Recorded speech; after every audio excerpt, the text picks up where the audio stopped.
नमस्कार साथियों, गौरव ज्ञानधारा में आपका स्वागत है। तो आपने सामाजिक अध्ययन की जो क्लास है उसमें लगभग 4-5 क्लासें हो चुकी है और विश्व के अलावा भारत के भूगोल में भी 2-3 क्लासें हो चुकी हैं। तो आज का जो आपने टॉपिक है वो रहने वाला है बहुउद्देशीय नदी घाटी परियोजनाएं, मृदा, कृषि एवं फसलें। इनके बारे में आपको प्रश्न आज की जो क्लास है इसमें मिलने वाले, जो महत्वपूर्ण प्रश्न है वो वाले।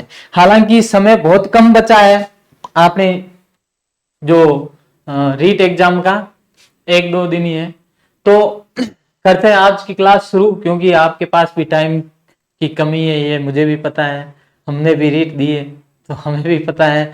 ठीक है, तो करते हैं शुरू आज की क्लास। पहला सवाल देखिए, क्या है? बहुउद्देशीय नदी घाटी परियोजनाओं को आधुनिक भारत का मंदिर किसने कहा? क्या आधुनिक भारत का मंदिर किसने कहा? बहुउद्देशीय नदी घाटी परियोजनाओं को आधुनिक भारत का मंदिर किसने कहा? महात्मा गांधी ने, जवाहरलाल नेहरू ने, सरदार वल्लभ भाई पटेल ने, या फिर भीमराव अंबेडकर ने? किसने कहा था? फटाफट बताओ। बहुउद्देशीय नदी घाटी परियोजनाओं को आधुनिक भारत का मंदिर किसने कहा था? कोई करो।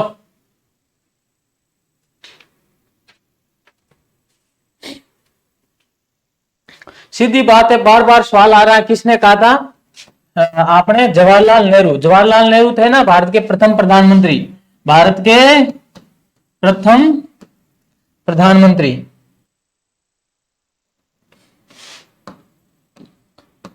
प्रधानमंत्री ये तो सबको पता है कि ये क्या बताने लायक चीज है। ठीक है, तो किसने कहा? भारत के प्रथम प्रधानमंत्री श्री जवाहरलाल नेहरू ने।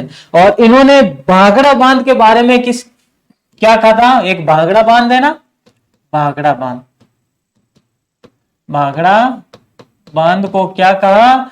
चमत्कारी विराट वस्तु। क्या कहा? चमत्कारी विराट वस्तु।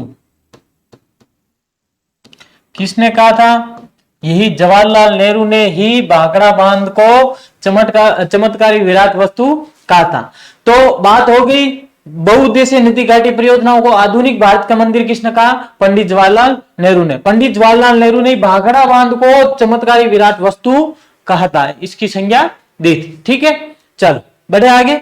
हाँ जी, अगला सवाल देखो, स्वतंत्र भारत की प्रथम बहुउद्देशीय नदी घाटी परियोजना कौन सी थी? टिहरी परियोजना, दामोदर घाटी परियोजना, थीन परियोजना या हीराकुंड परियोजना? इनके बारे में चर्चा होगी।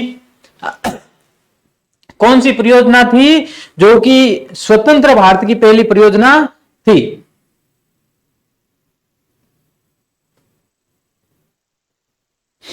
कौन सी थी? हाँ, दामोदर घाटी परियोजना है, वो स्वतंत्र भारत की पहली परियोजना है, जो कि है कहां पर? झारखंड व पश्चिम बंगाल। कहां पर?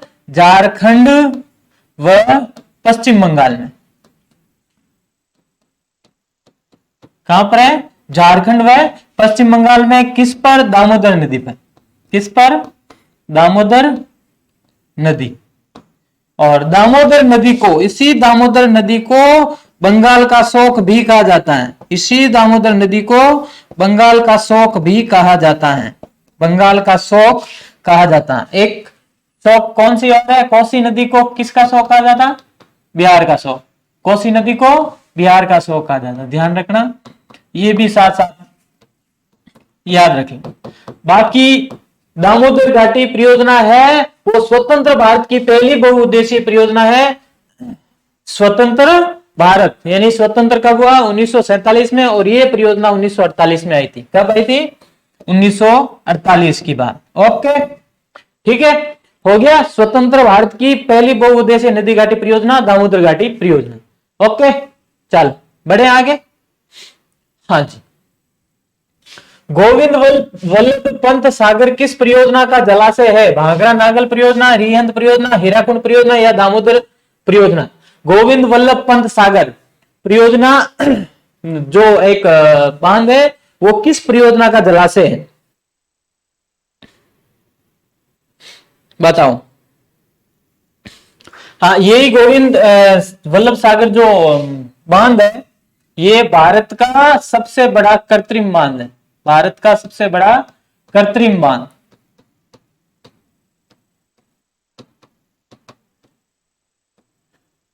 कृत्रिम बांध कौन सा है? गोविंद वल्लभ सागर बांध। ठीक है, हो गया। हाँ, गोविंद वल्लभ सागर बांध।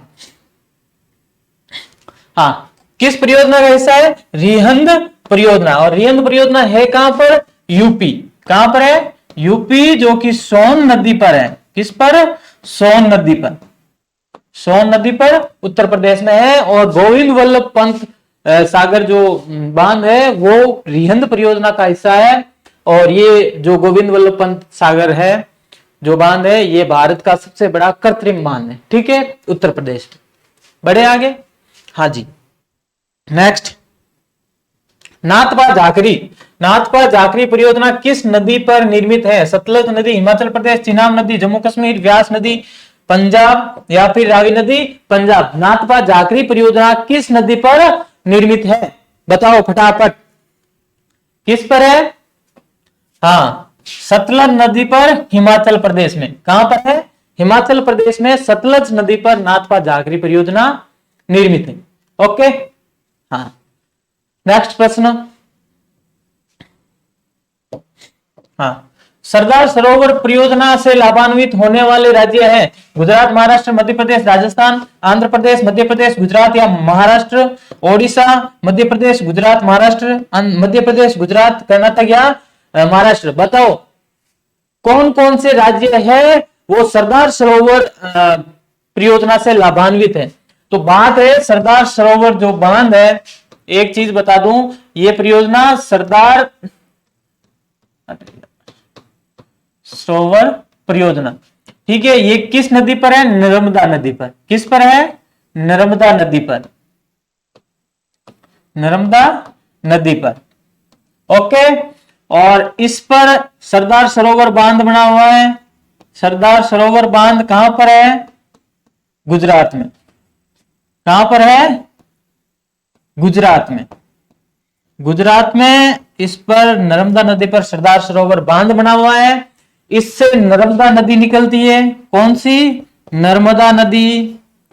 नर्मदा नदी निकलती है। नहर, अरे नदी क्यों याद आ गई?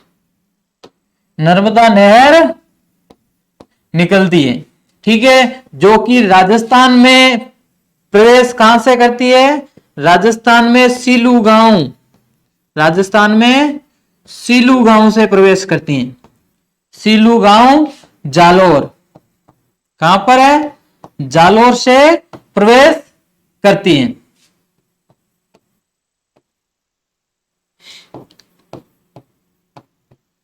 प्रवेश करती हैं, ठीक है। हाँ, इससे लाभान्वित राजस्थान के दो जिले हैं, जालोर व बाड़मेर। जालोर व बाड़मेर जिले लाभान्वित होते हैं। जालोर व बाड़मेर जिले लाभान्वित होते हैं।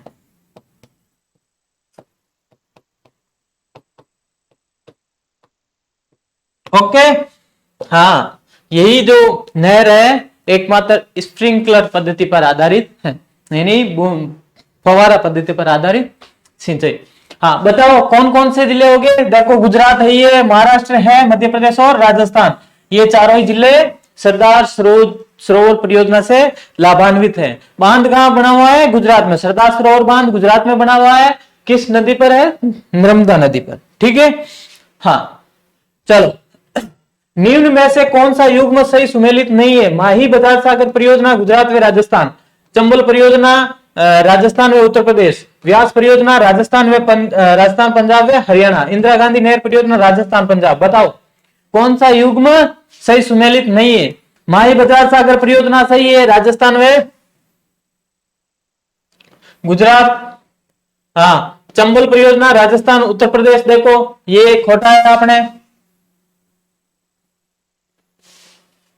ये गड़बड़ है। कौन कौन सा होगा? चंबल परियोजना। चंबल परियोजना में कौन कौन शामिल होगी? चंबल परियोजना में है राजस्थान व एमपी। कौन है? राजस्थान व एमपी, इन दोनों का 50-50% हिस्सा है। कितना? 50-50% हिस्सा है। ठीक है। इसके तहत 3 चरणों में 4 बांधों का निर्माण किया गया। 3 चरणों में 4 बांध, 4 बांधों का निर्माण किया गया। पहला चरण है, पहले चरण में 2 बांधों का निर्माण किया गया। पहला है गांधी सागर, कौन सा? गांधी सागर व कोटा बैराज। गांधी सागर कहां पर है? मंदसौर एमपी में। और कोटा बैराज कहां पर है? आपने कोटा में। प्रथम चरण में कौन से? गांधी सागर जो कि मंदसौर एमपी में है, और कौन सा है अपने? कोटा बैराज जो कि कहां पर है? कोटा में। और द्वितीय चरण में आपने राणा प्रताप सागर बांध, कौन सा? राणा प्रताप सागर बांध। ये कहां पर है? ये चित्तौड़ में। ये कहां पर है? चित्तौड़। राणा प्रताप सागर बांध। हाँ। तीसरा चरण है जवाहर सागर। तीसरा चरण में एक ही बांध का निर्माण हुआ, वो है जवाहर सागर। जवाहर सागर बांध, ये है कोटा में। ये है कोटा में। ठीक है। तो ये आप राजस्थान वालों में, राजस्थान की जो थी जियोग्राफी, उसमें हालांकि पढ़ ही लिया होगा।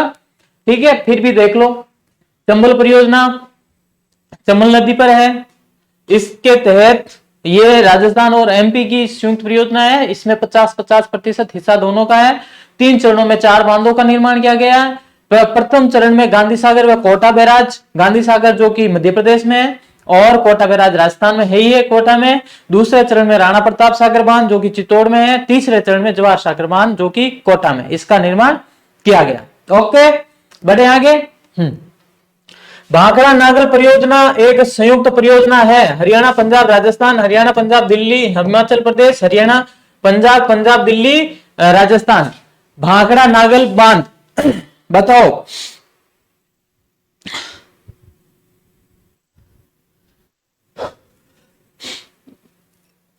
हाँ, सीधी बात है। भाखड़ा नागल बांध ये परियोजना किस नदी पर है? किस नदी पर?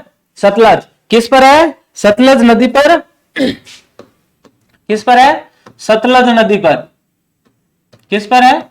सतलज नदी पर। और ये किन 3 राज्यों की है? पंजाब, हरियाणा और राजस्थान, तीनों की संयुक्त परियोजना है। तीनों जो राज्य है इनकी संयुक्त परियोजना है।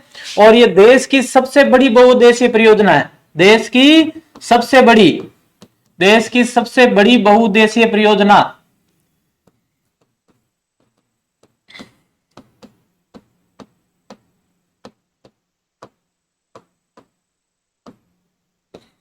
परियोजना। ओके। हाँ, एक चीज बताओ, भाखड़ा बांध है कहां पर बना हुआ है? भाखड़ा बांध, भाखड़ा बांध, भाखड़ा बांध जो कि हिमाचल प्रदेश में बना हुआ है। ओके, हो गया। भाखड़ा नांगल बांध हरियाणा पंजाब राजस्थान की सतलज नदी पर देश की सबसे बड़ी बहुउद्देशीय परियोजना। और जो भाखड़ा बांध है वो कहां पर है? एचपी में। भाखड़ा बांध एचपी, हिमाचल प्रदेश। ओके, चलो नेक्स्ट। निम्न कथनों पर विचार कीजिए व सत्य कथन का चयन कीजिए। हीराकुंड परियोजना महानदी पर उड़ीसा में है, सच्ची बात है। भारत का सबसे लंबा बांध हीराकुंड बांध है। दोनों कथन क्या है? सत्य है क्या? हीराकुंड परियोजना महानदी पर उड़ीसा, पहली बात। हीराकुंड बांध महानदी पर है, उड़ीसा में, सही बात है। भारत का सबसे लंबा बांध ही हीराकुंड बांध है। ठीक है, तो दोनों कथन इसमें सत्य है। दोनों कथन क्या है? सत्य है। ठीक है, हाँ जी।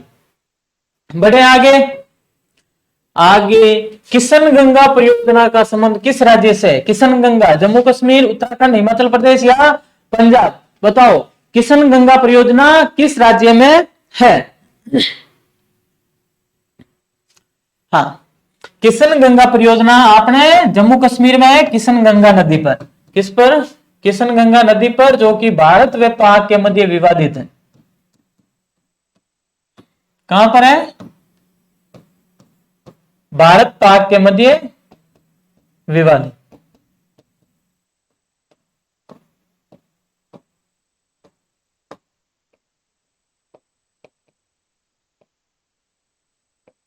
ओके, ठीक है, चलो नेक्स्ट, तुलबुल परियोजना। कौन सी परियोजना? तुलबुल परियोजना किस का संबंध है? व्यास नदी, रावी, झेलम या सतलज? तुलबुल परियोजना का संबंध, तुलबुल किस पर है? किस पर? झेलम नदी पर, जम्मू कश्मीर में। कहां पर है? झेलम नदी पर, जम्मू कश्मीर में है। झेलम नदी, जम्मू कश्मीर, J&K। ओके, यहां तक हो गया। आप तुलबुल परियोजना होगी। नेक्स्ट, मयूराक्षी परियोजना। मयूराक्षी परियोजना से भारत के कौन से 2 राज्य लाभान्वित हो रहे हैं? पंजाब व असम, झारखंड व मध्य प्रदेश, पंजाब व पश्चिम बंगाल व झारखंड, पश्चिम बंगाल व उड़ीसा। बताओ, मयूराक्षी परियोजना से भारत के कौन से 2 राज्य है वो लाभान्वित हो रहे हैं? मयूराक्षी परियोजना से कौन से 2 राज्य लाभान्वित हो रहे हैं? कौन से है? पश्चिम बंगाल व झारखंड। और ये किस पर है? मयूराक्षी नदी पर। ठीक है, मयूराक्षी नदी है उस पर यह परियोजना बनी रही। कौन सी नदी पर? मयूराक्षी नदी पर यह परियोजना है, जो कि झारखंड व पश्चिम बंगाल की संयुक्त परियोजना है। ठीक है, हाँ बता, कौन सी नदी घाटी परियोजना का निर्माण अमेरिका की टेनेसी नदी घाटी परियोजना के आधार पर किया गया? बहुत ही इंपॉर्टेंट प्रश्न है, कभी भी आ सकता है। भाखड़ा नांगल परियोजना, दामोदर घाटी परियोजना, रिहंद परियोजना या तवा परियोजना? बताओ, कौन सी जो नदी घाटी परियोजना है उसका निर्माण अमेरिका की टेनेसी नदी घाटी परियोजना के आधार पर किया गया? कौन सी है? कौन सी है? दामोदर घाटी परियोजना, ये वाली है ना? हाँ, इसके बारे में अभी पढ़ लिया था।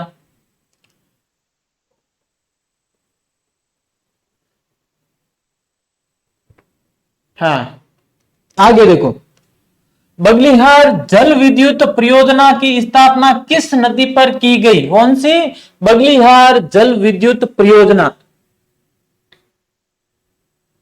झेलम नदी, चिनाब नदी, सतलज नदी या फिर अच्छा रावी, अंग्रेजी को अंग्रेजी रह गई, रावी नदी पर। बताओ किस पर है?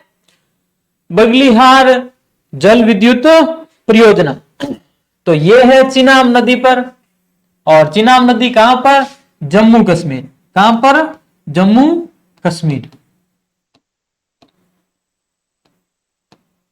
ओके, चिनाब नदी पर, जम्मू कश्मीर, बगलिहार जल विद्युत परियोजना। नेक्स्ट, हाँ, कौन सा निम्न में से कौन सा युग्म असुमेलित है? नागार्जुन सागर परियोजना कृष्णा नदी पर, नाथपा झाकरी परियोजना सतलज नदी पर, उक्कई परियोजना तापी नदी पर, हीराकुंड परियोजना गोदावरी नदी पर? कौन सा युग्म है वो असुमेलित है? बताओ, कौन सा युग्म है वो असुमेलित है?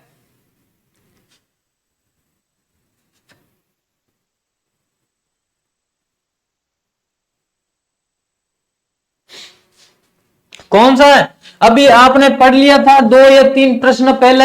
हीराकुंड परियोजना है वो कहां पर है? कहां पर है? महानदी पर, ओडिशा। किस पर? महानदी, जो महानदी है इस पर है। कहां पर? ओडिशा में। कहां पर? ओडिशा।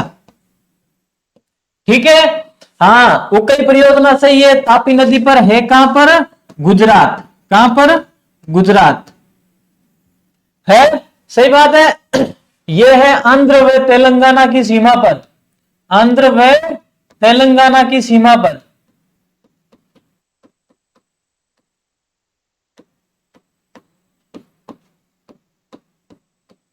और ये सतलज नदी पर, कहां पर? हिमाचल प्रदेश में। ओके, तो आपने उत्तर हो गया हीराकुंड। हीराकुंड बांध, हीराकुंड जो परियोजना है वो गोदावरी नदी पर नहीं है, महानदी पर है, जो कि उड़ीसा में। कहां पर है? ओडिशा में। ओके, हाँ जी, बढ़ो आगे। निम्नलिखित कथनों में से कौन सा कथन सत्य है?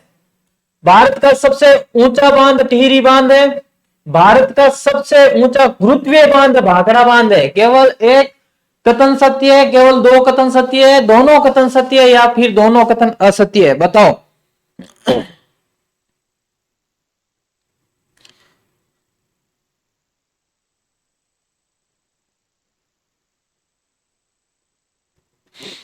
कौन सा दोनों कथन है वो सत्य है?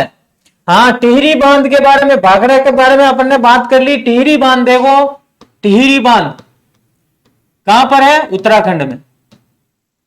कहां पर है? उत्तराखंड में। उत्तराखंड में किस नदी पर है? कौन सी नदी, कौन सी है इसमें? गंगा की सहायक भागीरथी नदी। कौन सी नदी? भागीरथी नदी पर। ओके, टिहरी बांध भागीरथी नदी पर। दोनों कथन सत्य है। भारत का सबसे ऊंचा बांध है जो कि 260 मीटर ऊंचा है। कितना है? 260। ये भी लिख दूं? हाँ, 260 मीटर ऊंचा।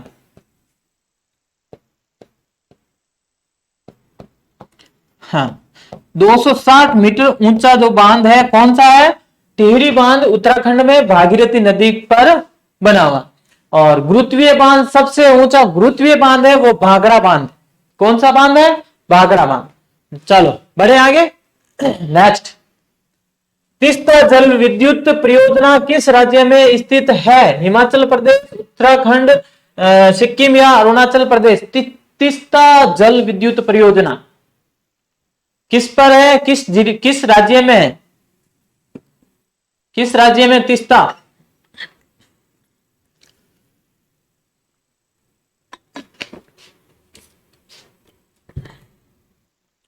सिक्किम में। किसमें है? सिक्किम राज्य में। और विवाद किनके बीच चल रहा है? भारत और बांग्लादेश। भारत बांग्लादेश, भारत व बांग्लादेश।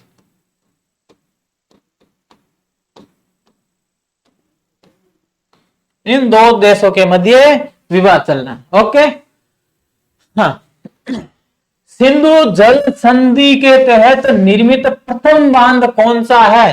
भाखड़ा बांध, सलाल बांध, तिलैया बांध या फिर थीन बांध? थीन बांध पंजाब में है, ध्यान रखना। थीन बांध कहां पर है? पंजाब में।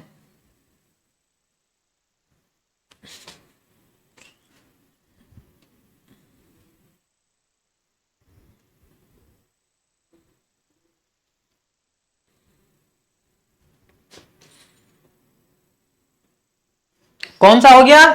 हाँ, सलाल बांध। सलाल बांध कहां पर है?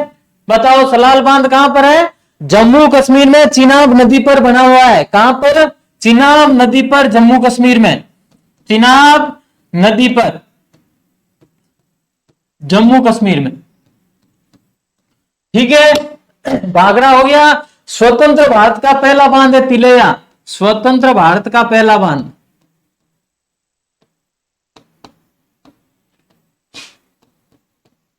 स्वतंत्र भारत का पहला बांध है जो कि आपने, कौन सा है? तिलैया बांध। कौन सा है? तिलैया बांध है जो कि उत्तराखंड में। कहां पर है? उत्तराखंड में। कहां? अच्छा, हाँ, उत्तराखंड में। और थीन बांध तो आपको पता ही है, रावी नदी पर, पंजाब में। रावी नदी पर, पंजाब में। रावी नदी पर, पंजाब में। ओके, हाँ जी। चलो, सलाल बांध है वो सिंधु जल संधि के तहत निर्मित प्रथम बांध था। नेक्स्ट प्रश्न देखो, निम्न में से कौन सा युग्म असुमेलित है? उरी परियोजना झेलम नदी पर, जम्मू कश्मीर में। अलमाटी बांध परियोजना कृष्णा नदी पर, कर्नाटक। इडुकी परियोजना पेरियार नदी पर, केरल में। श्रीशैलम परियोजना शरावती नदी पर, कर्नाटक में। बताओ कौन सा युग्म असुमेलित है?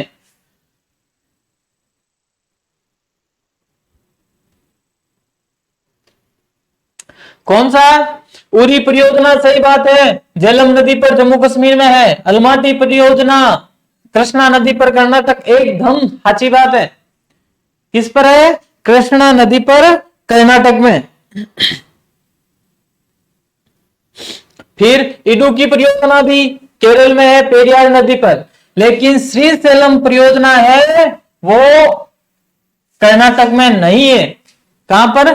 कर्नाटक में नहीं है, बल्कि ये है कृष्णा नदी पर। शरावती नदी न है, कृष्णा नदी पर है। कहां पर? आंध्र व तेलंगाना की सीमा पर।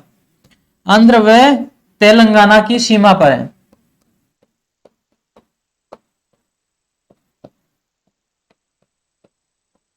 ओके, हाँ, उत्तर हो गया। नेक्स्ट देख लो 5।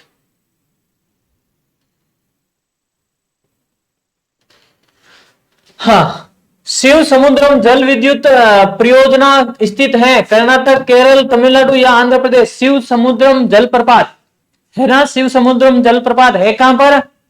कर्नाटक में। बात तो हाची है। कहां पर है? कर्नाटक में है। किस पर? कावेरी नदी पर। कौन सी?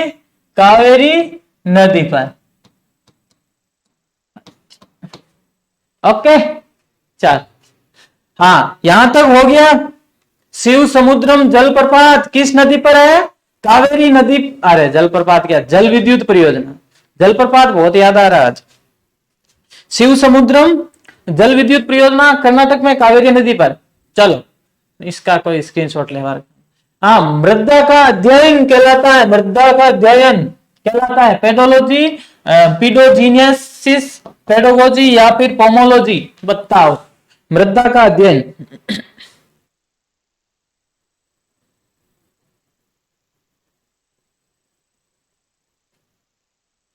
हाँ, बात थोड़ी मृदा की कर लेते हैं। तो मृदा की जो उत्पत्ति है, उत्पत्ति ये किससे हुई? लैटिन भाषा के शब्द सोलम से। लैटिन भाषा का एक शब्द है, कौन सा? सोलम, इससे हुई है। और इस सोलम का शाब्दिक अर्थ क्या होता है?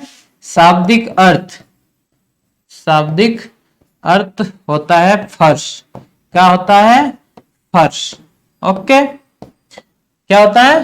फर्श होता है। और पेडोलॉजी है वो कहलाती है मृदा का अध्ययन। मृदा का अध्ययन पेडोलॉजी। हाँ जी, भारत में सर्वाधिक विस्तृत मृदा है दोमट मृदा, लेटराइट मृदा, काली मृदा या जलोढ़ मृदा। बताओ, भारत में सर्वाधिक विस्तृत मृदा कौन सी है? कौन सी है?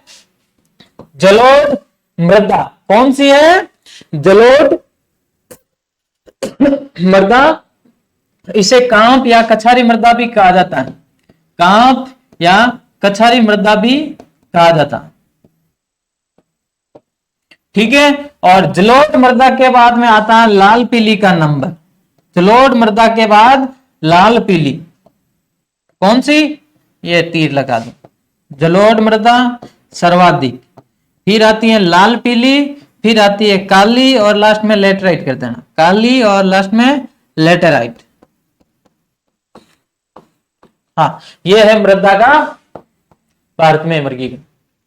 ये विस्तार है। सबसे ज्यादा जलोढ़, जलोढ़ के बाद में लाल पीली, फिर आती है काली, फिर क्या आती है?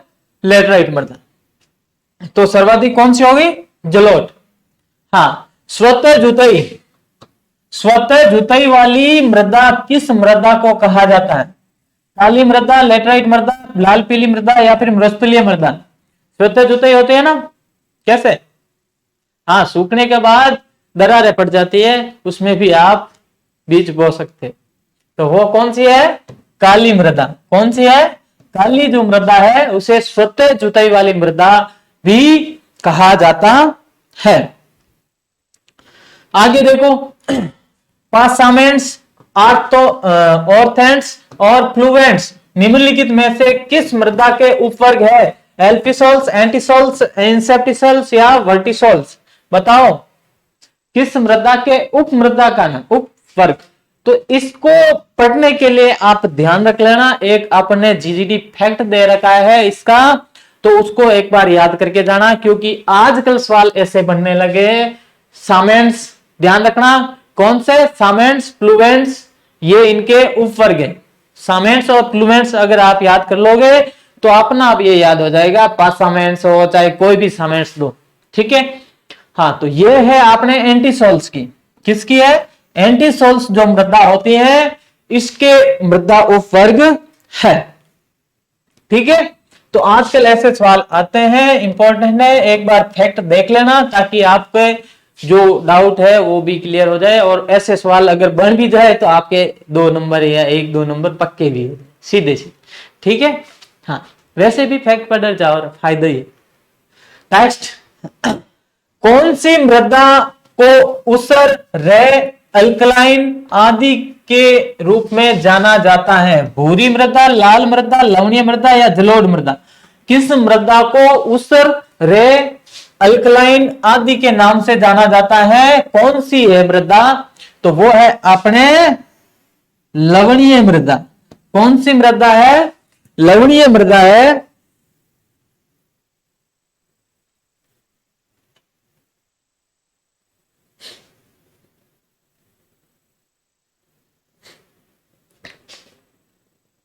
सॉरी, जलोढ़ मृदा, हाँ जी, जलोढ़ मृदा है, इसका है उपनाम।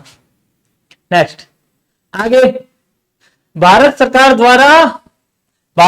द्वारा देश के विभिन्न भागों में मृदा संरक्षण के लिए किस बोर्ड की स्थापना की गई, मृदा संरक्षण के लिए किस बोर्ड की स्थापना की गई, केंद्रीय मृदा संरक्षण बोर्ड, केंद्रीय शुष्क क्षेत्र संरक्षण बोर्ड, राज्य पर्यावरण या फिर राष्ट्रीय मृदा संरक्षण बोर्ड। अरे ये तो दोनों एक ही हो गए, इसको राज्य कर दो ताकि उत्तर आ जाए। आपने एक ही बात है, केंद्रीय मृदा संरक्षण बोर्ड स्थापना 1953 में की गई, ठीक है, स्थापना 1953। हाँ, केंद्रीय राष्ट्रीय एक ही बात। नेक्स्ट, कौन सा कथन सत्य नहीं है, मृदा निर्माण के मुख्य कारण जनकशैल का स्वरूप और जलवायवीय कारक है। ये बात तो है, जनकशैल का स्वरूप और जलवायवीय कारक है, वो मृदा निर्माण के मुख्य कारक शामिल होते हैं, मुख्य कारक होते हैं। फिर देखो, ह्यूमस मृदा के सबसे गहराई वाले भाग में पाई जाती है। उच्चावच तुंगता ढाल मृदा के संचय के लिए निर्धारित करती है। हिमाद्री के उत्तरी भागों पर खनिज व जैविक पदार्थों का सही मिश्रण मृदा को उपजाऊ बनाता है। बताओ, हिमाद्री तो जानते हो, हाँ, हिमालय का ऊपरी जो उत्तरी भाग है वो हिमाद्री कहलाता। तो इसमें क्या है, ह्यूमस है, वो क्या है, गहराई वाले भाग में नहीं पाई जाती, ह्यूमस का ऊपरी भाग में ही पाई जाती। नेक्स्ट, हाँ, भारत में निम्नलिखित मृदाओं में से कौन सी मृदा बेसाल्ट लावा के अपक्षय के कारण निर्मित हुई है, लेटेराइट मृदा, रेगूर मृदा, लाल मृदा या फिर जलोढ़ मृदा। कौन सी मृदा है वो बेसाल्ट लावा के अपक्षय के कारण निर्मित हुई है, कौन सी मृदा है जो बेसाल्ट लावा के अपक्षय के कारण निर्मित हुई है।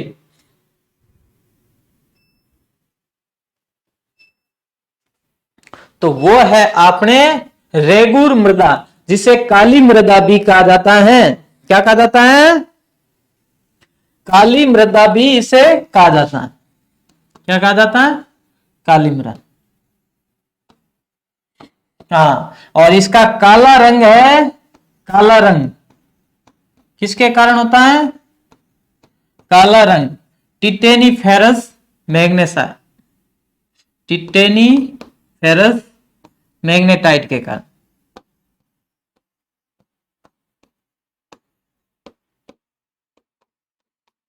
इसके कारण इसका रंग काला होता है। इसमें सर्वाधिक नमी सर्वाधिक नमी होती, सर्वाधिक नमी की क्षमता है वो काली मृदा में ही होते हैं, ठीक है। हाँ, हो गया रेगूर मृदा। अपक्षय, बेसाल्ट लावा के अपक्षय के कारण निर्मित मृदा कौन सी है, रेगूर मृदा, जिसे काली मृदा भी कहा जाता है। और काला रंग है टिटेनीफेरस मैग्नेटाइट के कारण होता है, और ये सर्वाधिक नमी की क्षमता इसमें होती है। हाँ, गंगा के मैदान की पुरानी कछारी मिट्टी कहलाती है। बाबर, खादर, बांगर या तराई क्या कहलाती? पुरानी जो कछारी मिट्टी है वो क्या कहलाती है?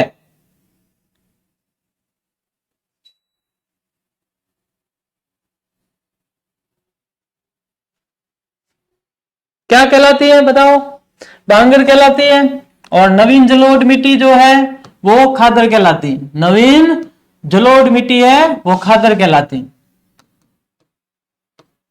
नवीन जलोढ़ मिट्टी खादर और पुरानी जलोढ़ मिट्टी है वो बागर।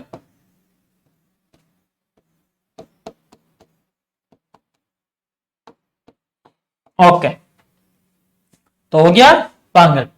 नेक्स्ट, भारतीय कृषि अनुसंधान परिषद के अनुसार भारत में कितने प्रकार की मिट्टियां फोटो लिखिए,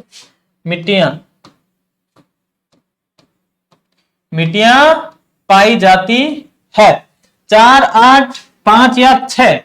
भारतीय कृषि अनुसंधान परिषद के अनुसार भारत में कितनी प्रकार की मिट्टियां पाई जाती हैं? ये आपके पास ये मौका होता थोड़ा थोड़ा, बाकी उत्तर तो मैं हाथों हाथ बताऊंगा।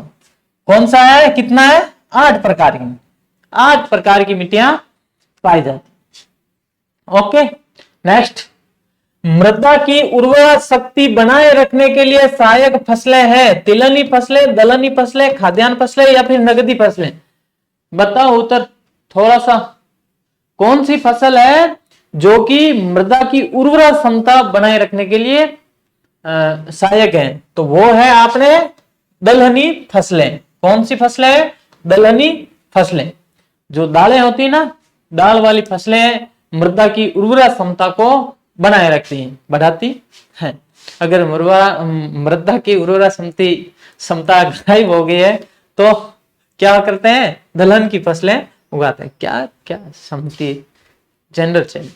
चलो, लाल मृदा के संबंध में असत्य कथन है। लो ऑक्साइड के कारण इसका रंग लाल होता है। यह शुष्क व अर्धशुष्क क्षेत्रों में पाई जाती हैं। लाल मृदा का निर्माण आग्नेय व नीच चट्टानों के विघटन के कारण हुई है और ये मिट्टी नदी घाटियों में पाई जाती है। बताओ,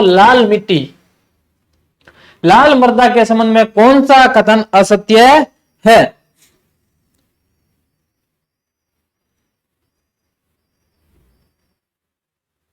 तो आपने ये नदी घाटियों में नहीं पाई जाती है, बाकी सारे कथन सत्य हैं। तो अगर लाल रंग पूछ लिया, लाल मृदा का लाल रंग किस कारण होता है? तो लो ऑक्साइड के कारण होता है। किसके कारण? लो ऑक्साइड के कारण। लो है ना, लो। हाँ, और लाल मृदा का निर्माण आग्नेय व नीच चट्टानों के विघटन के कारण हुआ। हाँ, निम्न में से कौन सी मृदा मखरेला मृदा कहलाती है? कौन सी मृदा है वो मखरेला मृदा कहलाती है? काली मृदा, लाल मृदा, लेटराइट मृदा या जलोढ़ मृदा? मखरेला मृदा कौन सी मृदा कहलाती है?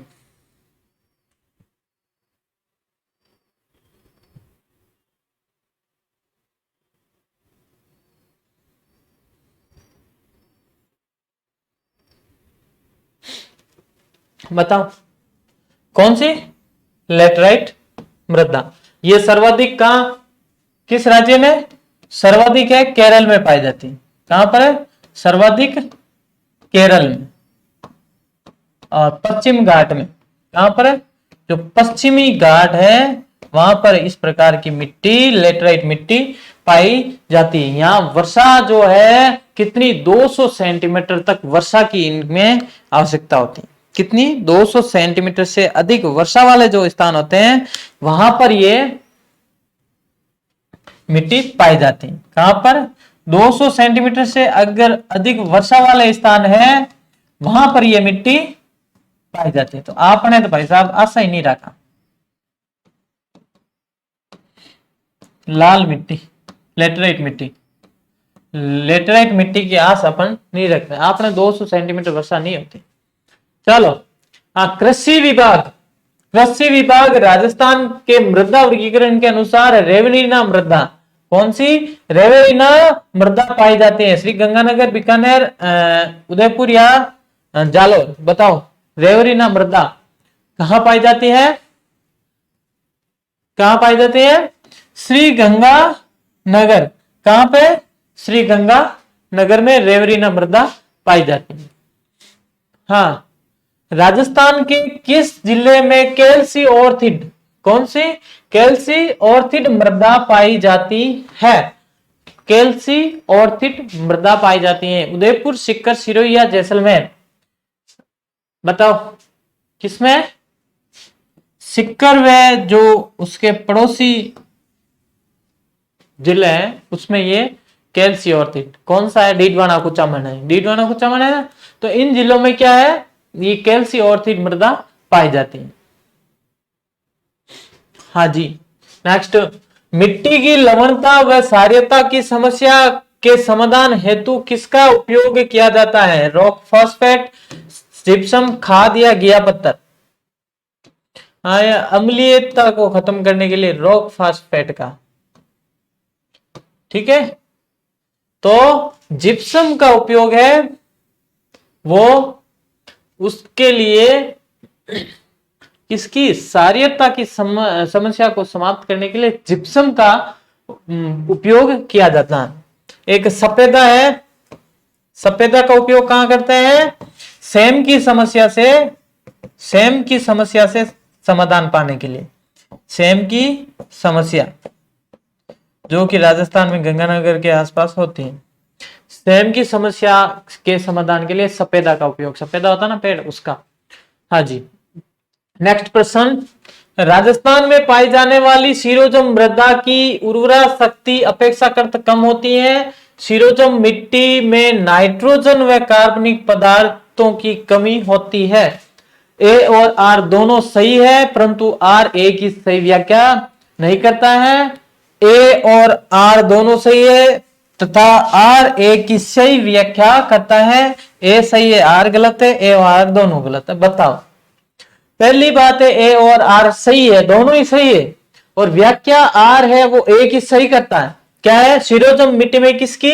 नाइट्रोजन व कार्बनिक पदार्थों की कमी होती है, इसीलिए ये अपेक्षाकृत उर्वरा शक्ति की इसमें कमी होती है। नाइट्रोजन और कार्बनिक पदार्थों की कमी के कारण इसमें जो सिरोजम मृदा है उसमें उर्वरा क्षमता कम होती है। ठीक है। अरे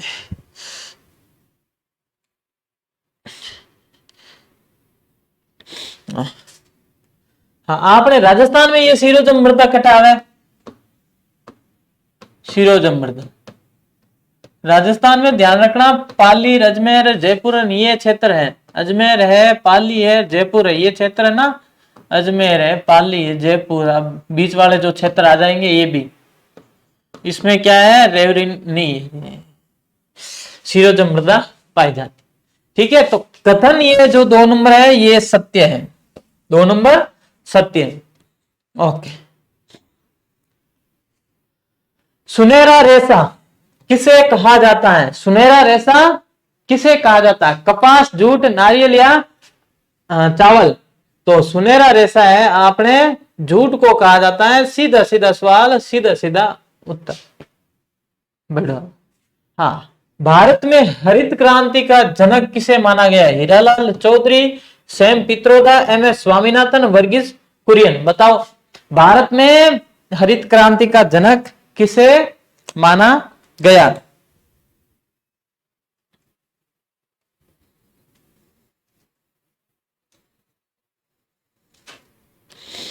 तो आपने ठाई मारवाड़ी पूरी आ जाया करें। हरित क्रांति का संबंध किससे है? खाद्यान्न, खाद्यान्न उत्पादन, खाद्यान्न उत्पादन। ठीक है। हाँ, इसकी शुरुआत भारत में कब हुई? शुरुआत भारत में कब हुई थी? 1967-68 में। कब हुई थी? 1967-68 में। विश्व में जनक अगर पूछ लिया जाए, विश्व में हरित क्रांति का जनक, तो वो है नॉर्मन बोरलॉग। विश्व में हरित क्रांति का जनक किसे कहा जाता है? Norman Borlaug. किसको? Norman Borlaug. बोर तो बहुत खाते थे, यही बोर लोग है क्या? हाँ।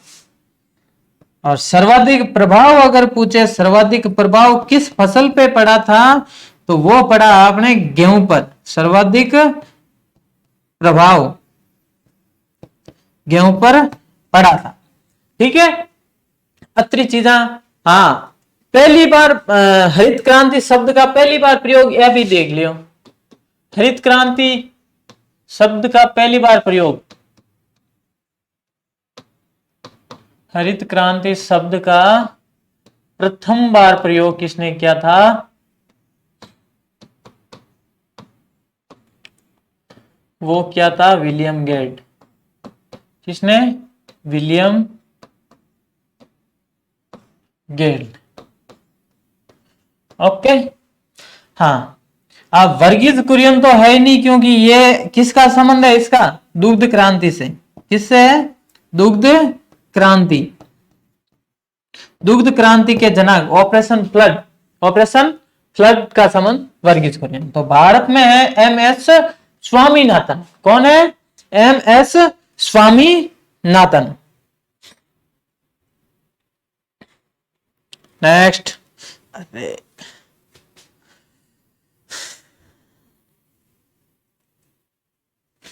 चल, अमन ओस बोरो किस फसल से संबंधित है? गन्ना, गेहूं, चावल या चाय?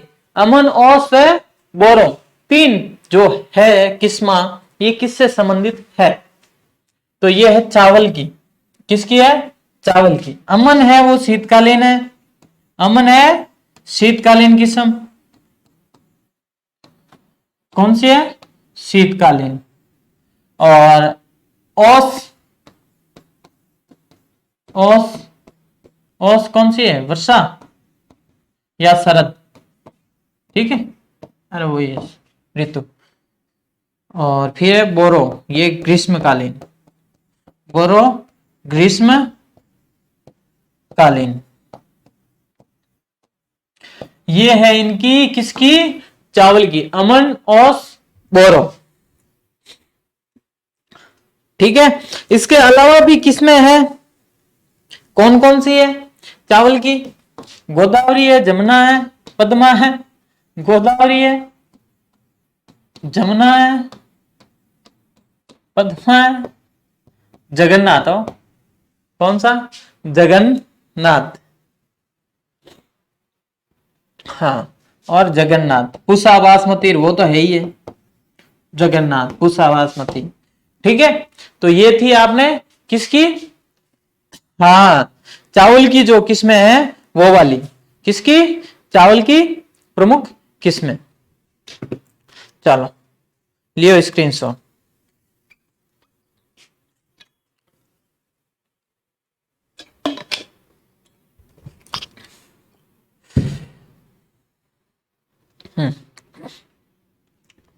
भारत की पहली जैतून रिफाइनरी कहां पर स्थापित की? लूणकरणसर, शिमला, पचपदरा या जामनगर? कहां पर की गई जैतून रिफाइनरी?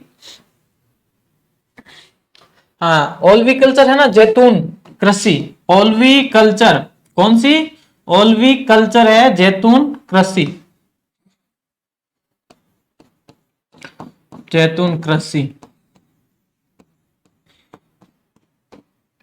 तो इसकी जो है रिफाइनरी लूणकरणसर, जो कि बीकानेर में है। कहां पर है? बीकानेर में। वहां पर इसकी प्रथम रिफाइनरी, पहली रिफाइनरी स्थापित की गई थी। किसकी? जैतून की। हाँ, माही, कंचन, माही ध्वल व सविता किस फसल की किस्में हैं? चावल, मक्का, गेहूं या फिर मूंगफली?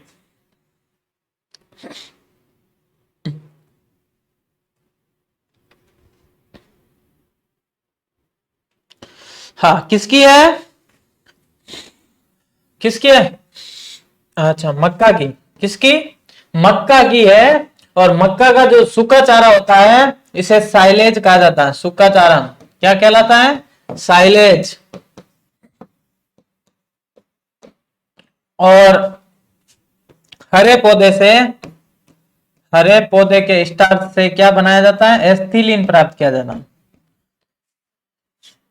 हरे पौधे के स्टार्च से एथिलीन प्राप्त किया जाता है। क्या? एथिलीन प्राप्त किया जाता है।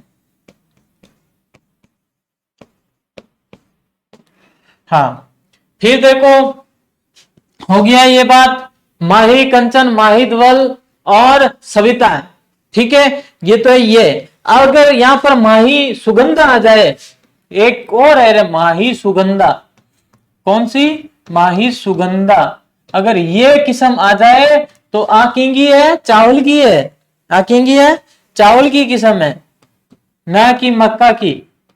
तो इनको भी सागे सागे ध्यान रखते रहियो।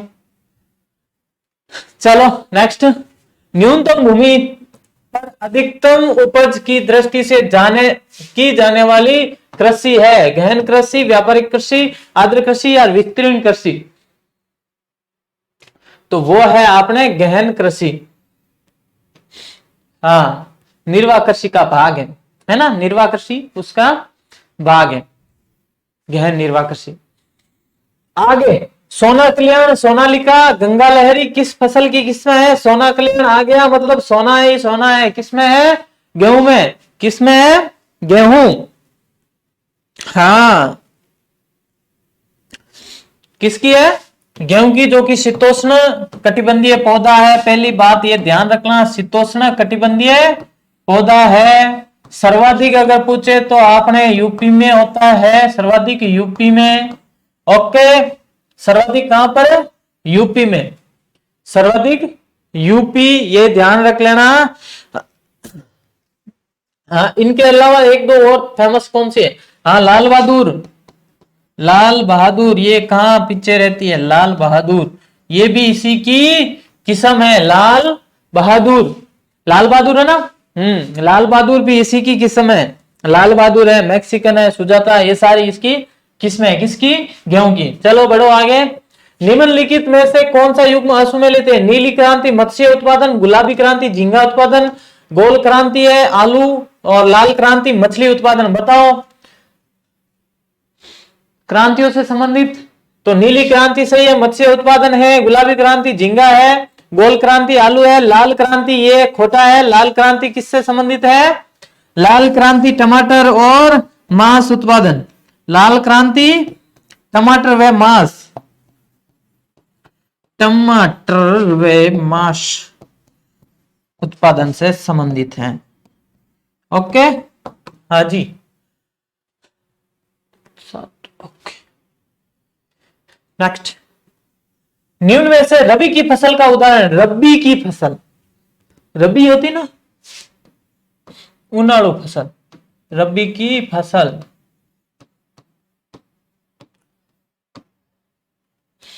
हाँ, नवंबर में आसपास बोई जाती है,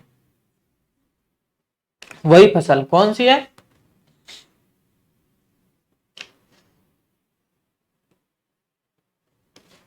मक्का, सोयाबीन, मूंगफली या अलसी? कौन सी है? अलसी है, वो रबी की फसल है, रबी की फसल है। रबी की फसलों में और देख लो, ये देखो जीरा वाले है, जीरा है, सरसों है, सरसों है, इसबगोल है,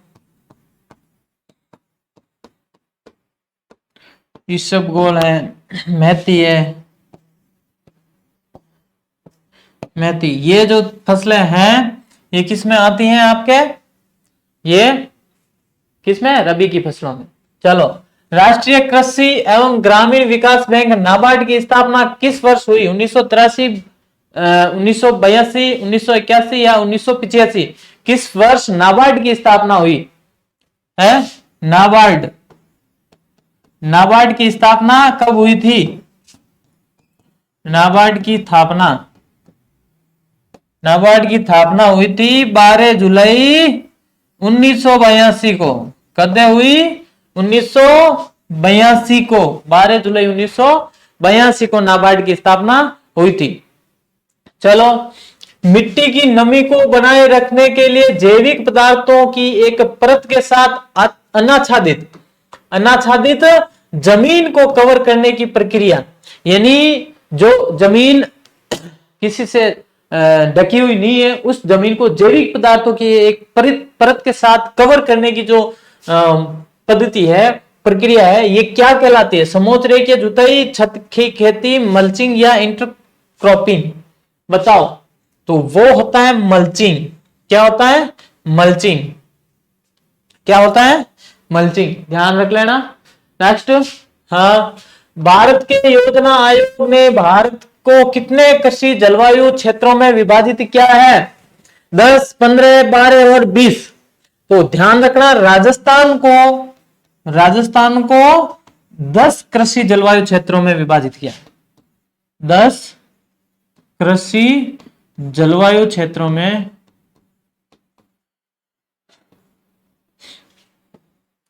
विभाजित किया गया।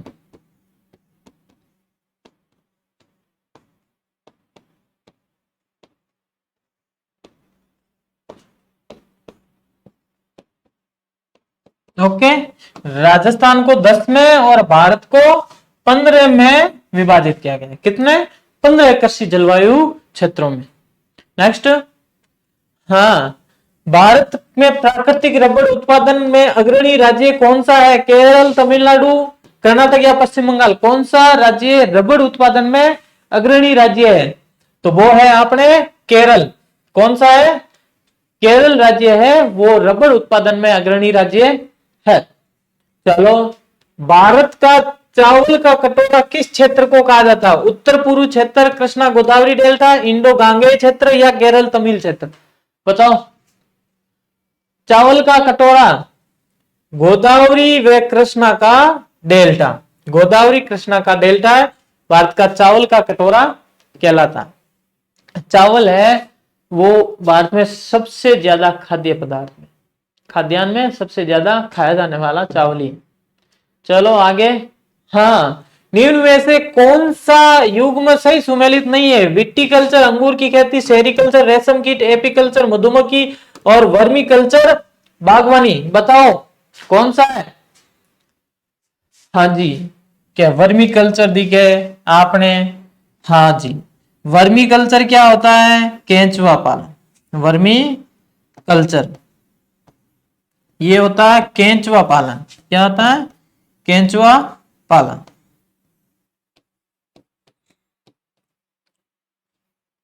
फिर आता है बागवानी में, तो कौन सा है? तो हॉर्टिकल्चर। कौन सा है? हॉर्टिकल्चर। ये होता है बागवानी।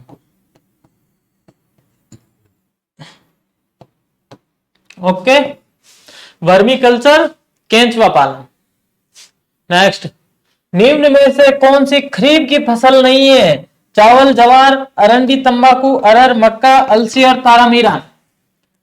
बताओ। तो अलसी और तारामीरा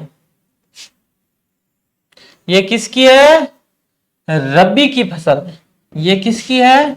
रबी की फसल है। रबी की फसल अभी नाम पढ़ा था, उसमें ये और जोड़ देना, तारामीरा है, गेहूं है, ये वाले मैंने लिखे नहीं थे, तारामीरा, गेहूं और ये, तो ये भी जोड़ देना। ठीक है, तो ये अलसी, तारामीरा, गेहूं, जीरा है, इसबगोल है, मेथी है, ये सारी चीजें किसमें आती हैं? रबी की फसल में।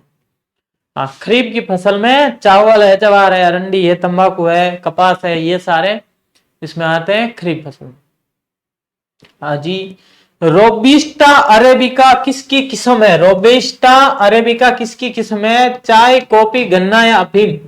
चाय, कॉफी, गन्ना या अफीम? चाय के बारे में ध्यान रखना, सर्वाधिक चाय उत्पादक राज्य, सर्वाधिक चाय उत्पादक राज्य कौन सा है? असम में। सर्वाधिक चाय उत्पादक राज्य असम है, असम। और कॉफी तो ध्यान रखना, बाबा बुदन की पहाड़ियां है ना, इलायची की पहाड़ियां भाई। हाँ, तो कॉफी उत्पादन, कॉफी है वो रोबिस्टा अरेबिका किसकी किस्म है? कॉफी की। किसकी है? कॉफी।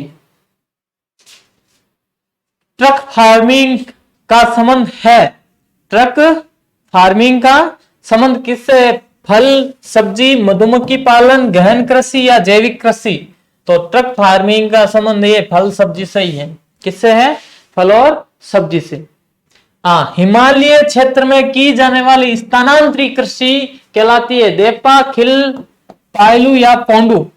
तो स्थानांतरित कृषि में क्या होता है आपको पता ही है थोड़ा थोड़ा, कि एक जगह सबसे पहले जो पेड़ है उनको काटा जाता है, काट के उनको जलाया जाता है, जलाने के बाद जो राख होती है उसमें बीज बोया दिया जाता है। जब तक उसमें उर्वरा क्षमता बनी रहती है तब तक वो फसल बोते हैं। उसके बाद जैसे ही खत्म हो गई तो आगे जाके और नई जगह पर ये फसल बोते हैं। तो बताओ हिमालय क्षेत्र में जो की जाती है उस स्थानांतरित खेती को क्या कहा जाता है? तो आपने स्थानांतरित कृषि को उपनाम भी ध्यान रखना। उपनाम इसे कर्तन व दहन कृषि कहा जाता है। कर्तन व दहन कृषि, ठीक है। और इसी कर्तन व दहन को अंग्रेजी में अगर कहा जाए तो स्लैश व बर्न कहा जाता है। क्या कहा जाता है? स्लैश एंड बर्न एग्रीकल्चर, ठीक है। हाँ, राजस्थान में जो स्थानांतरित कृषि होती है राजस्थान में उसे वालरा कहा जाता है। क्या? वालरा। क्या कहा जाता है? वालरा कहा जाता है।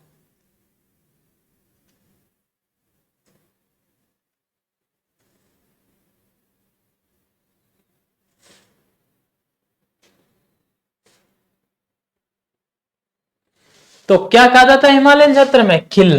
क्या कहा जाता है? खिल। पोंडू है आंध्र प्रदेश में पोंडू कहा जाता है। कहां पर? आंध्र प्रदेश में पोंडू कहा जाता है। और देपा है एमपी में कहा जाता है। एमपी के जो क्षेत्र होते हैं ना उसमें पोंडू कहा जाता है, ठीक है। इसके अलावा जो पश्चिमी घाट है, पश्चिमी घाट, वहां पर इसे कुमारी कहा जाता है। पश्चिमी घाट पर क्या कहा जाता है? कुमारी कहा जाता है। ये स्थानांतरित कृषि के नाम है, ठीक है। ओके, आज चीज हुई खिल कहा जाता है हिमालयन क्षेत्र में। उपनाम कर्तन व दहन कृषि, इसे स्लैश व बर्न एग्रीकल्चर, ये तो नाम है, इसका ही अंग्रेजी नाम है, ठीक है। ज्यादा लोड नहीं लेनी। हाँ जी, चल आज की क्लास आपने हुई है कंप्लीट, ठीक है। तो आज की क्लास में बस 3 जो चैप्टर है उसके बारे में अपन ने चर्चा की थी। अब हालांकि एक ही क्लास आएगी आपके लिए, वो बड़ी आएगी और सवाल भी ज्यादा हो सकते हैं। तो मिलते हैं अगली क्लास में एक नए वीडियो के साथ, तब तक के लिए राम राम।